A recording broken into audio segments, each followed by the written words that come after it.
पे आपका स्वागत है। आज मैं लेके आई हूँ बनारसी दम आलू की टेस्टी रेसिपी। वीडियो को बिल्कुल भी स्किप मत कीजिएगा। सबसे पहले मैंने आलू ले लिए, इसको हल्का सा बॉईल कर लेना है, ज़्यादा बॉईल नहीं करना नहीं तो टूट जाएंगे। बीच वाले भाग को निकाल लेंगे, इसको सेंटर में से बीच में से होल कर लेना है। जैसे मैं कर रही हूँ उसी तरीके से होल कर लेना है। सारे के अंदर होल कर लिया है। पनीर ले लिया है मैंने, इसको अच्छे से मैश कर लेंगे। देख सकते हो अच्छे से मैश कर लिया है। फिर एक कढ़ाई लेंगे, उसके अंदर घी ऐड कर देंगे, पनीर ऐड कर देंगे, नमक ऐड कर देंगे, लाल मिर्ची ऐड कर देंगे। अच्छे से चलाते जाएंगे।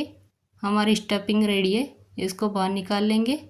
फिर एक कढ़ाई लेंगे, उसके अंदर 1 चम्मच तेल ऐड करेंगे, जीरा ऐड करेंगे, सारे खड़े मसाले ऐड कर देंगे, अच्छे से पकने देंगे।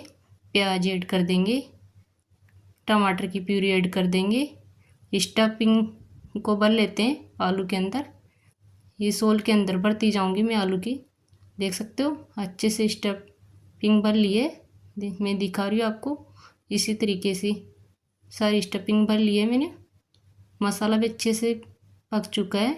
अब इसके अंदर हल्दी, मिर्ची, लहसुन, धनिया डाल देंगे, अच्छे से पकने देंगे इसको। नमक ऐड कर देंगे, फिर हल्का सा पानी ऐड करेंगे इसमें ताकि चिपके नहीं हमारा मसाला। और थोड़ी देर और पकाएंगे इसको। चला रही हूँ अभी, देख सकते हो मसाला अच्छे से पक चुका है। अब इसके अंदर फ्रेश क्रीम डालती हूँ मैं, इससे टेस्ट भी अच्छा आएगा और फ्लेवर भी अच्छा आएगा। देख सकते हो मैंने ऐड कर दिया है। अब बचा हुआ पनीर इसके अंदर ही ऐड कर देंगे और आलू ऐड कर रही हूँ जो हमने स्टफिंग भरी थी। अच्छे से पकने देंगे 5 मिनट, इसके ढक्कन लगा देंगे। मैं दिखाती हूँ आपको।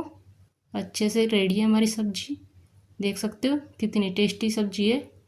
ये बनारस की फेमस सब्जी है। दम आलू रेसिपी बोल सकते हो, स्टफिंग आलू दम बोल सकते हो, आप कुछ भी बोल सकते हो।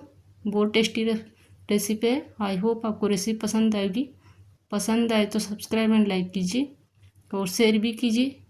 ऐसे ही नई नई रेसिपी आपके साथ शेयर करती रहूँगी। Bye bye.